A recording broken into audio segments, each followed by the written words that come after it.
Merangka menurunkan kematian ibu dan bayi. Di sini ada Pak Fauzi Kurniawan, beliau sudah lama berkecimpung di dunia perencanaan berbasis bukti. Juga ada Dr. Anung dari Provinsi DIY, Dinas Kesehatan Provinsi DIY, dan Dr. Gigi Tuti. Beliau berdua ini sudah aktif sekali dalam penyusunan manual rujukan, baik untuk yang di Kabupaten Kulon Progo serta dari manual rujukan di Provinsi DIY sendiri. Langsung saja kita mulai pembicara pertama, Pak Muhammad Fauzi. Oh ya, jadi ini ceritanya ada aturan mainnya karena waktu yang mepet. Jadi untuk presentasi mungkin 10 menit, setelah itu sesi diskusi gitu ya Pak Ibu. Saya persilakan pada Pak Fauzi. Terima kasih, selamat pagi semuanya.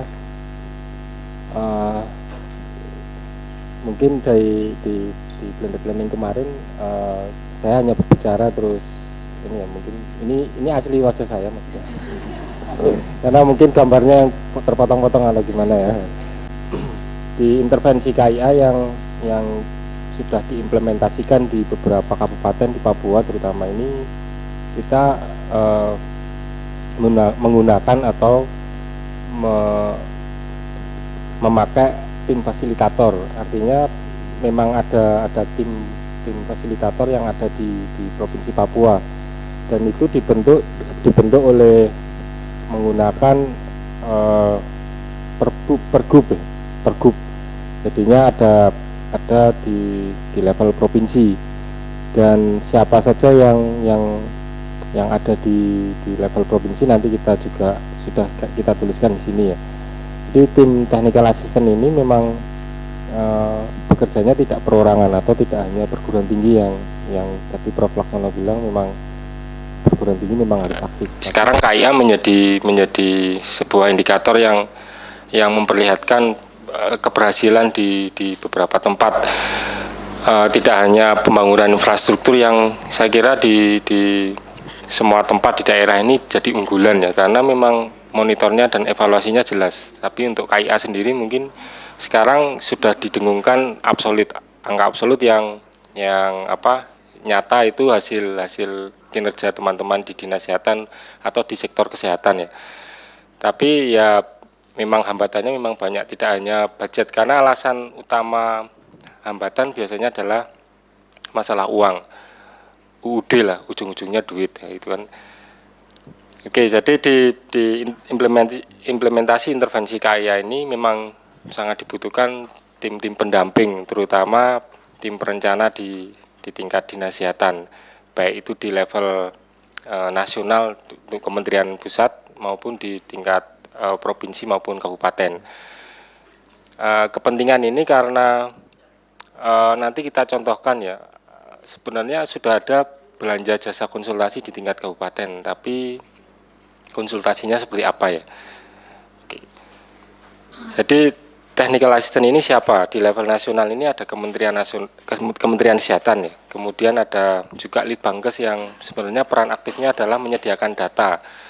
Tapi di sisi lain mungkin Litbangkes sekarang perannya masih ya sudah memberikan data online ya. Cuman mungkin sebatas data-data yang saya kira jumlah dokter, jumlah tenaga kesehatan dan sebagainya. Tapi untuk indikator-indikator ini perlu ada surat tembusan dan lain sebagainya. Kemudian Bapelkes itu juga sangat berperan aktif untuk diklat ya. Tapi diklatnya hanya sebatas teman-teman yang ada di dinas kesehatan atau yang diundang. Mungkin juga jarang mengundang teman-teman di universitas untuk ikut gabung.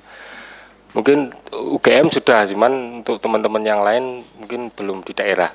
Kemudian ini Bappenas ini sudah ada berita terbaru, ada dana dekonsentrasi dari Bappenas yang diperuntukkan untuk Bapeda, dan ini bisa dimanfaatkan nanti untuk kegiatan-kegiatan di level perencanaan, terutama untuk tim, karena kita juga sudah mulai memperkenalkan ya kepada Bappenas sejak beberapa tahun yang lalu untuk tim perencana ini, walaupun kita masih memang di Provinsi Papua ya yang sudah bergerak dan sudah di endorse oleh Bappenas. Kemudian di level provinsi ini ada tenaga fungsional di Dinas Kesehatan Provinsi. Ini yang sebenarnya banyak berperan aktif, tapi sayangnya memang tenaga-tenaga fungsional di provinsi masih banyak bergerak di dinas sendiri, artinya masih bekerja untuk programnya.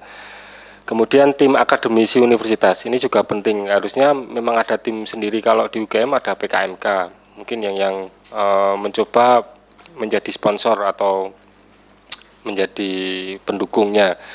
Mungkin di perguruan tinggi lain mungkin perlu juga membuat semacam pusat studi yang memang khusus untuk membidangi hal ini, karena penting juga supporting dari teman-teman non dosen. Artinya mungkin dosen sudah sibuk dengan pengajarannya, tetapi juga perlu berperan aktif di tingkat dinas kesehatan di level kabupaten maupun di tingkat provinsi atau dinas kesehatan provinsi. Di level Bapeda ini yang sebenarnya bisa mengkoordinasi SK-SKPD di tingkat daerah.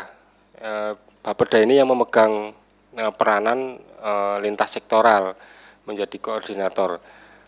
Kemudian ada dinas kesehatan kabupaten, ini juga SKP bidang-bidang yang terlibatnya seperti Kesga, kemudian P2PL dan perencanaan. Kemudian ada RSUD, ini juga yang terlibat biasanya teman-teman di perencanaan RSUD plus dokter-dokter spesialis. Ada BP2KB, ini juga pemberdayaan perempuan juga ada di situ. Terus ada Kemenkes Litbangkes, juga Bapelkes, Dinas Kesehatan Provinsi, Universitas dan organisasi profesi. Jadinya ini memang gabungan tim yang sangat kompleks, karena saya yakin mungkin dengan bergeraknya tim ini semua permasalahan kesehatan bisa terangkum ya, dan insya Allah bisa dipecahkan dengan profesinya masing-masing. Artinya dengan kedudukan universitas seperti apa, dengan organisasi profesi seperti apa, SKPD, kerjasama SKPD dan lain sebagainya. Kemudian ada tim advokator, ini juga penting untuk mencoba berkomunikasi dengan teman-teman di legislatif, di DPRD, karena kalau bahasa Jawanya nyang-nyangan anggaran itu penting, karena itu yang justru mungkin menjadi utama ya, artinya menjadi modal untuk implementasi program di lapangan. Dan siapa yang bisa berbicara di sini adalah ya dukungan dari tim ini, artinya tidak hanya dinas kesehatan yang mencoba mempertahankan budgetnya agar terrealisasi, tetapi bisa jadi pendapat-pendapat dari teman-teman yang lain atau dari universitas, dari organisasi profesi, dari rumah sakit, ini juga penting untuk mempertahankan atau menggolkan program-program yang sudah dirancang. Kemudian menjadi pendamping dan sebagai tim monitoring evaluasi. Kemarin saya baru pulang dari Bovendigul yang menjadi salah satu tempat untuk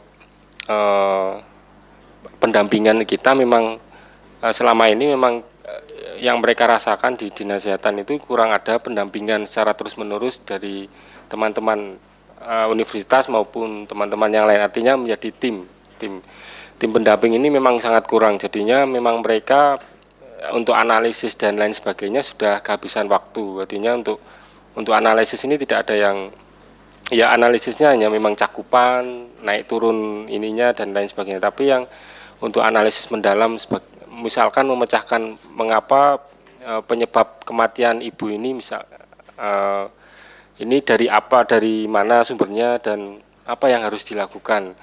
Ini tidak fokus, jadinya memang perlu pendampingan khusus untuk teman-teman dinas kesehatan.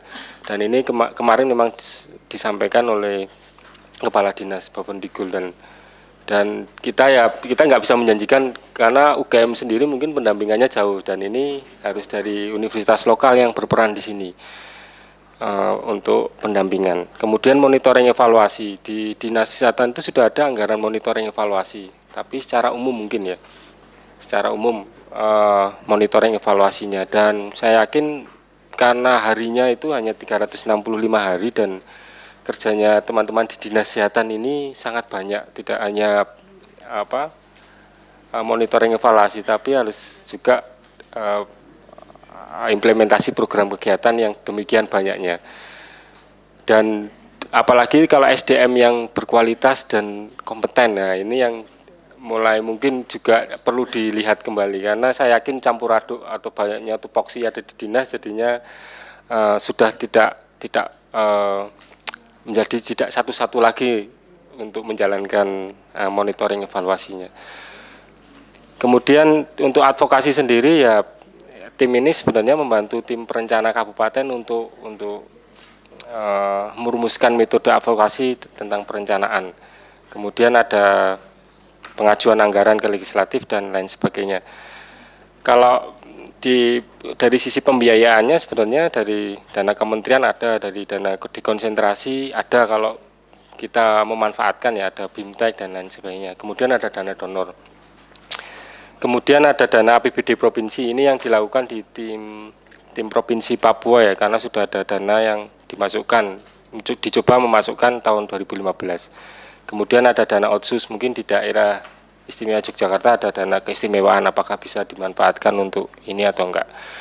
Kemudian di level kabupaten ada dana APBD, karena di petunjuknya juga ada untuk jasa konsultasi dan lain sebagainya. Kemudian dana swasta. Kalau kita runut dari APBN, ini dana dekonsentrasi, kemudian ada yang dana APBD ya. Ini kebijakan dekonsentrasi yang sebenarnya bisa kita lihat di ini ya. Ada memang peruntukannya memang ada, cuman memang bukan fisik ya untuk dana dekonsentrasi. Oke, ini contoh menu dana dekonsentrasi yang kira-kira bisa dimanfaatkan untuk teman-teman konsultasi atau pendampingan di tingkat kabupaten atau di tingkat provinsi. Ini tergantung bagaimana perencanaannya. Jadinya memang teman-teman ini, tim ini memang harus bergerak aktif, artinya tidak hanya menunggu ya. Jadinya memang harus mengajukan proposal pendampingan ke teman-teman provinsi maupun dinas kesehatan kabupaten. Ini menu untuk pelayanan kesehatan ibu, kemudian ini untuk menu di pelayanan kesehatan anak. Jadinya memang sebenarnya ada beberapa menu yang bisa dimasukkan ya. Ini nanti yang tahu memang dinas kesehatan provinsi atau dinas kesehatan kabupaten, apakah memungkinkan jika kita dibiayai dari dana untuk pendampingan di KIA ya. Ini untuk program P2PL. Kemudian dana APBD juga setiap di peraturan pun memperbolehkan ya untuk ininya, dan ini adalah menu di Permendagrinya. Kalau kita lihat di petunjuk pembuatan APBD, artinya belanja jasa konsultasi ini memang ada di setiap menu ya.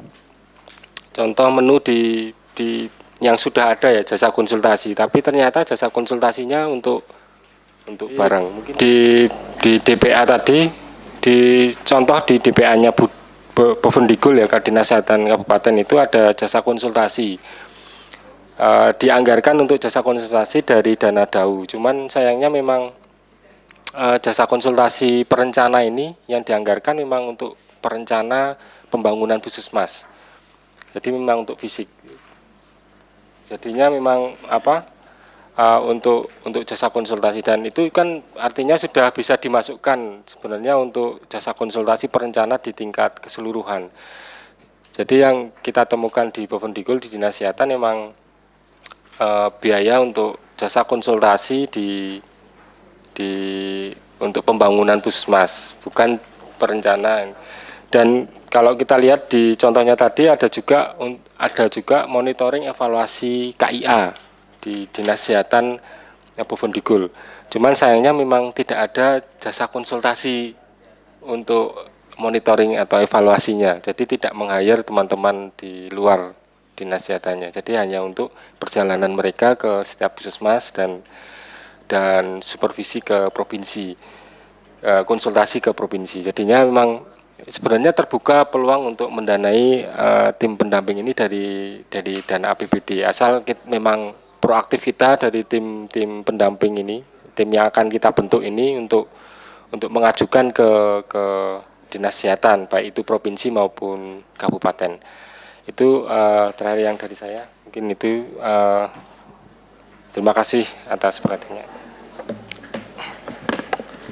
Baik, terima kasih kepada Pak Fauzi. Selanjutnya mungkin dapat langsung dilanjutkan oleh Dr. Anung. Monggo, Dok. Ya, terima kasih.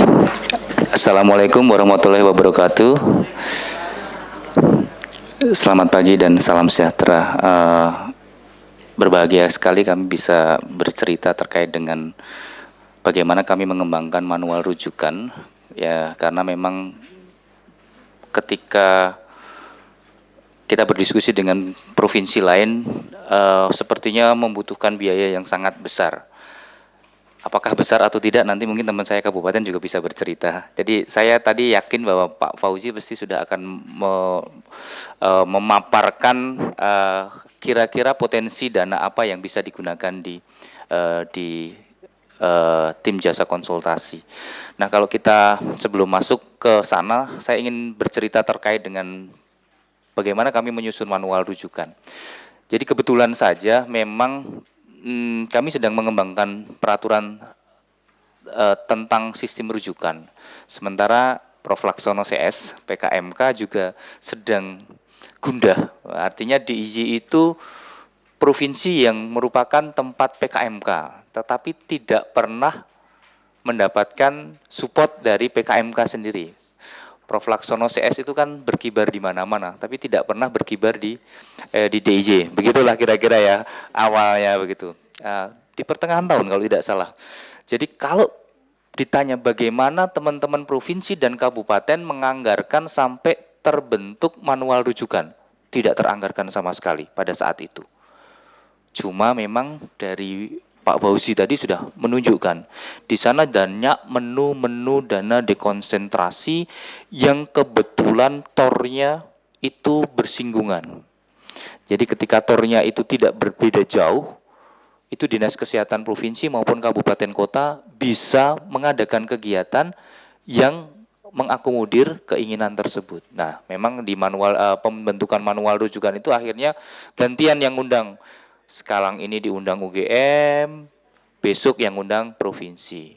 Tapi teman-teman biasanya lebih senang diundang UGM daripada senang diundang provinsi gitu kan, yang undang dekan atau prof gitu kan.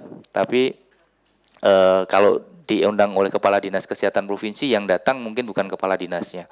Padahal saat pembentukan itu butuh komitmen yang luar biasa. Ya. Jadi kebetulan kami membuat sistem rujukan, kita buat dalam bentuk pergub, peraturan gubernur, terus kemudian seiring dengan pembentukan manual rujukan. Nah, yang repot di sini karena apa? Pergub dengan manual rujukan itu bukan sesuatu yang sama persis. Kita tahu sistem rujukan yang baku adalah sistem rujukan berjenjang. Dan itu di manual tidak berjenjang seperti harapan di sistem rujukan. Jadi bisa saja pada saat-saat tertentu dia langsung masuk ke level 3. Jadi di repotnya di situ, saya harus ngawal di manual rujukan, saya harus membuka pergubnya bisa mengakomodir manual rujukan. Kebetulan tahunnya sama, jadi ya akhirnya bisa terakomodir. Nah, mungkin cerita sedikit tentang DIY ini, yang situasi kesehatan kami yang sebenarnya kami gagal karena tidak pernah kurang daripada 40.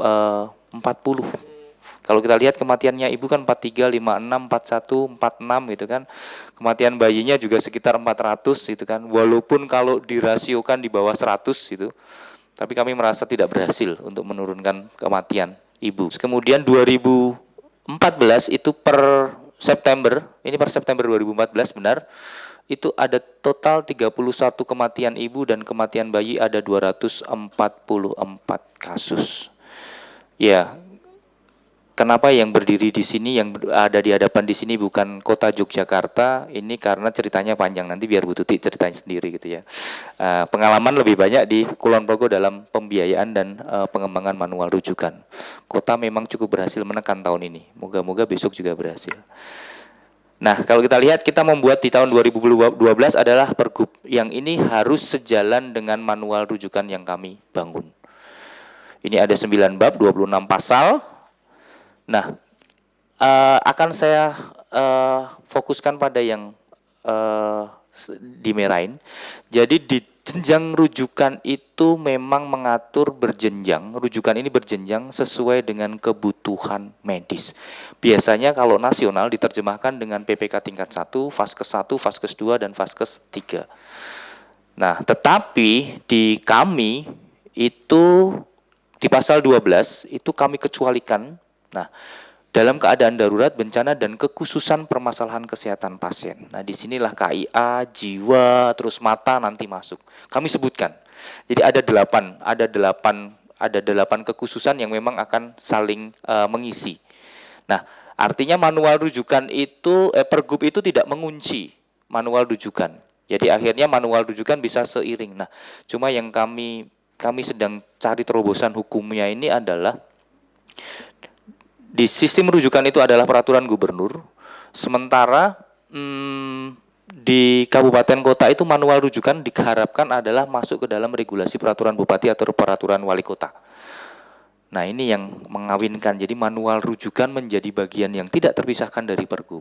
Nah, kemarin mendapatkan arahan dari Biro Hukum, dibuka aja di pergubnya bahwa nanti untuk hal-hal tertentu diatur dengan SK Kepala Dinas. Nah, ternyata dengan begitu terbuka. Jadi ketika ada peraturan ada manual di kabupaten kota, ketika di SK kan Kepala Dinas itu akan melekat sebagai peraturan gubernur, lampiran dari pelaporan gubernur.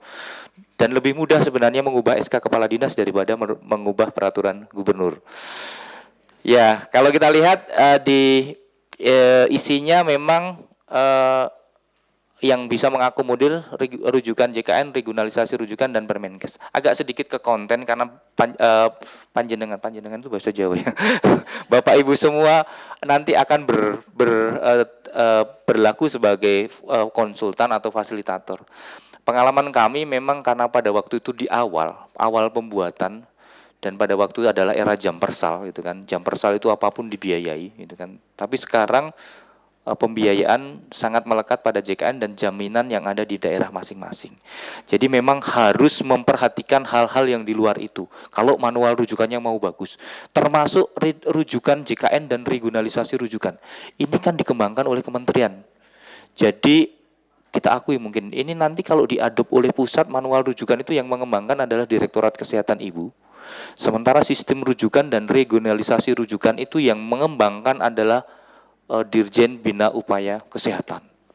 Jadi kalau ini tidak bisa disandingkan di provinsi, biasanya bertabrakan. Dengan regionalisasi rujukan aja teman-teman kabupaten kota sudah teriak-teriak. Kok dibatasi rujukannya? Nah, itu harus kami buka di surat kepala dinas tadi, keputusan kepala dinas mengakomodir dari rujukan manual rujukan KIA. Nah, itu tadi salah satu yang sudah dikembangkan adalah rujukan KIA dan kesehatan jiwa yang sedang dikembangkan oleh kami. Karena Jogja itu angka bunuh dirinya di Gunung Kidul cukup tinggi. Nah, bagaimana evaluasinya? Nah, ini mungkin untuk PMPK juga nanti.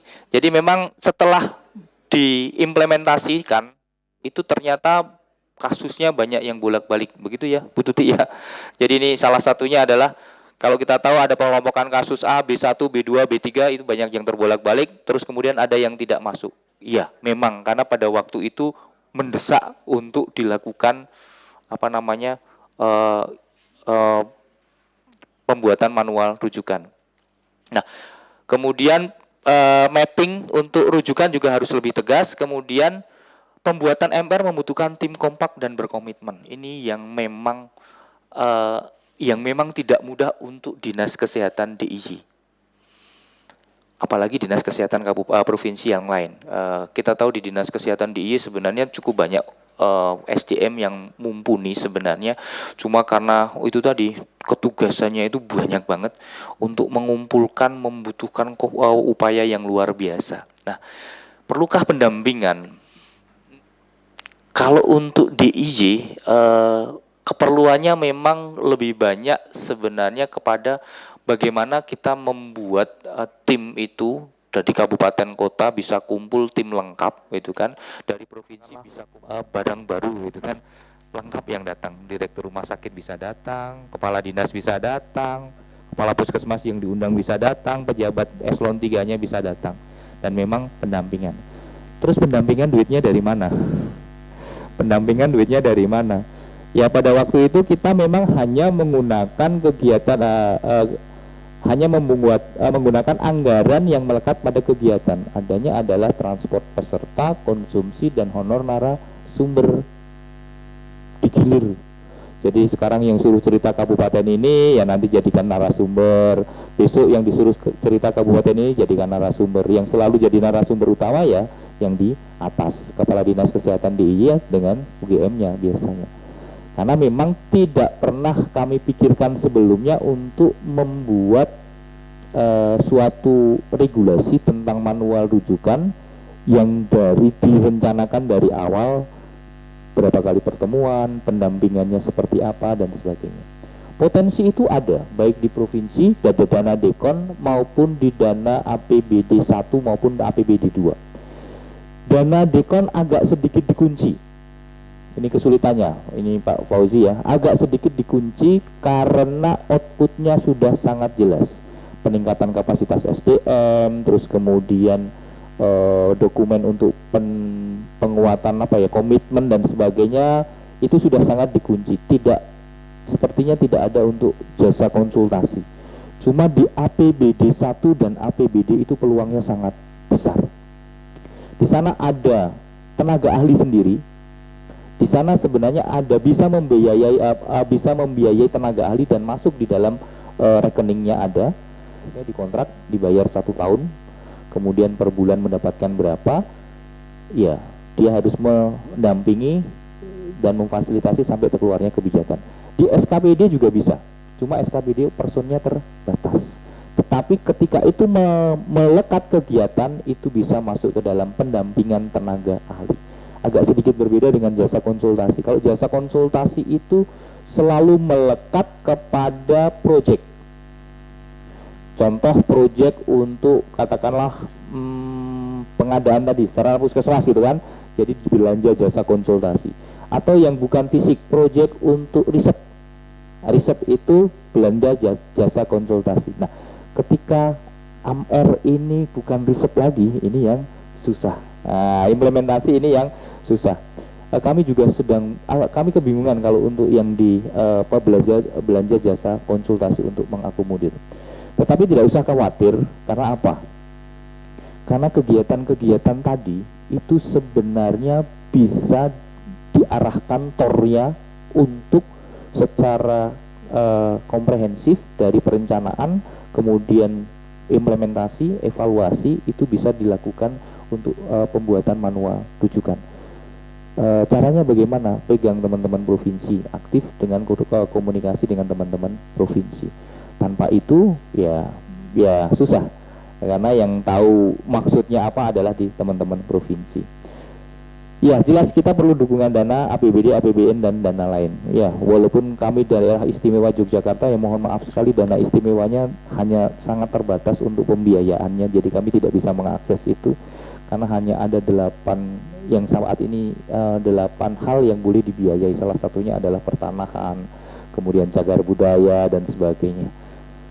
Gaya hidup itu sebenarnya budaya, tapi memang di undang-undangnya belum masuk ke dalam budaya, jadi ya kami belum bisa mengakses dana. Ini beberapa cerita saja. Evaluasinya mungkin ketika dilakukan sosialisasi memang jangan kepada fasilitas pelayanan kesehatan yang berafiliasi negeri. Swasta harus lebih banyak. Kalau negeri itu nanti swasta lolos.